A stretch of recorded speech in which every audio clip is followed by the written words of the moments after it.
کہ عزیز مصر جان لے کہ میں بے گناہ اور پاک ہوں، میں نے کوئی خیانت نہیں کی، اللہ خیانت کرنے والوں کو پسند نہیں کرتا، میں کسی کو رسوا کرنا بھی نہیں چاہتا، میں اللہ کے حکم کے مطابق زندگی گزار رہا ہوں۔ شراب پلانے والے خادم نے یوسف کی زبانی باتیں سنی، جا کر بادشاہ کو تمام واقعہ سنایا۔ بادشاہ نے زلیخا اور دوسری عورتوں کو بلایا تاکہ اصلی سبب معلوم ہو جائے۔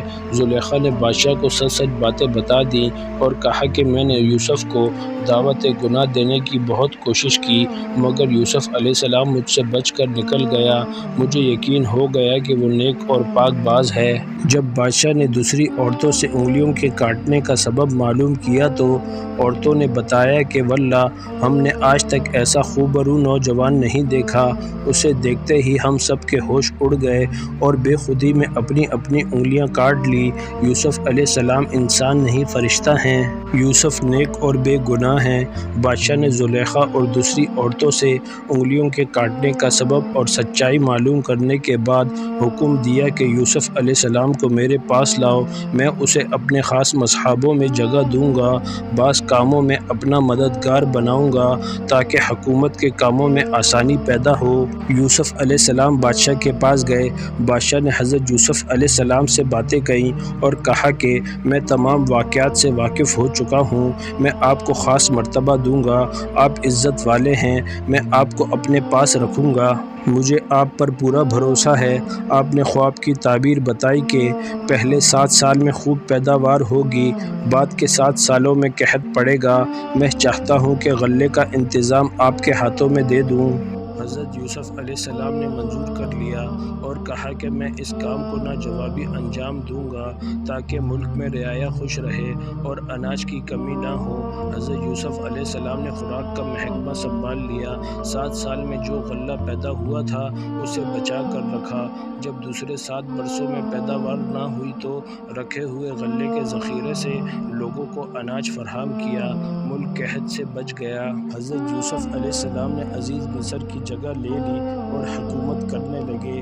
ملک شام کے علاقے کنعان میں غلہ نہ ملنے کے سبب قحط پڑ گیا، کنعان کے رہنے والے بھی پریشان تھے، وہ غلہ لینے کے لیے مصر پہنچنے لگے۔ حضرت یعقوب علیہ السلام کے 11 بیٹوں میں سے 10 بیٹے بھی غلہ لینے کے لیے مصر پہنچے اور حضرت یوسف علیہ السلام سے ملاقات کی، اپنا تعارف کراتے ہوئے باپ کا نام یعقوب علیہ السلام اور جو بھائی نہ آ سکا اس کا نام بنیامین بتایا۔ ان کے کہنے پر حضرت یوسف علیہ السلام سمجھ گئے کہ یہ میرے بھائی ہیں جنہوں نے مجھے کنویں میں دھکیل دیا تھا۔ آپ دل ہی دل میں اپنے باپ اور بھائی بنیامین کو یاد کرنے لگے۔ حضرت یوسف علیہ السلام نے ان سے کہا کہ تم 10 آدمی آئے ہو، میں صرف تم لوگوں کا حصہ ہی دوں گا، یہاں بھی غلے کی کمی ہے۔ انہوں نے کہا کہ ہمارا باپ آنے کے قابل نہیں، وہ بوڑھا ہے، اور بھائی بنیامین کا حصہ بھی دے دیجیے۔ حضرت یوسف علیہ السلام نے فرمایا کہ باپ آنے کے قابل نہیں تو کوئی بات نہیں، مگر اب کی بار اپنے بھائی بنیامین کو بھی ساتھ لیتے آنا، جب ہی میں غلہ دوں گا اور باپ کا حصہ بھی دوں گا۔ حضرت یوسف علیہ السلام نے انہیں غلہ دے دیا، ان سے قیمت کے طور پر رقم بھی وصول لی۔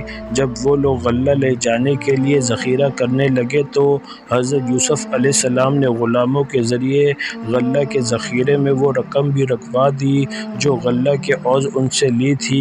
قافلہ غلہ لے کر روانہ ہو گیا۔ حضرت یعقوب علیہ السلام کے بیٹے غلہ لے کر گھر پہنچے۔ غلہ حاصل کرنے کے دوران جوانوں پر جو بیتی تھی باپ کو سنا دی اور اس بات سے بھی آگاہ کیا کہ عزیز مصر کے حکم کے مطابق سب کے حصے کا غلہ اسی شرط پر ملے گا جب ہم بھائی بنیامین کو بھی اپنے ساتھ لے جائیں۔ باپ نے کہا تم لوگ یوسف کو لے گئے لیکن واپس نہیں لائے، میں اس کی یاد میں اب تک آنسو بہا رہا ہوں، روتے روتے میری بینائی بھی جاتی رہی، یوسف کی جدائی کا زخم میرے سینے میں ہے، وہ اب تک سوکھا نہیں ہے۔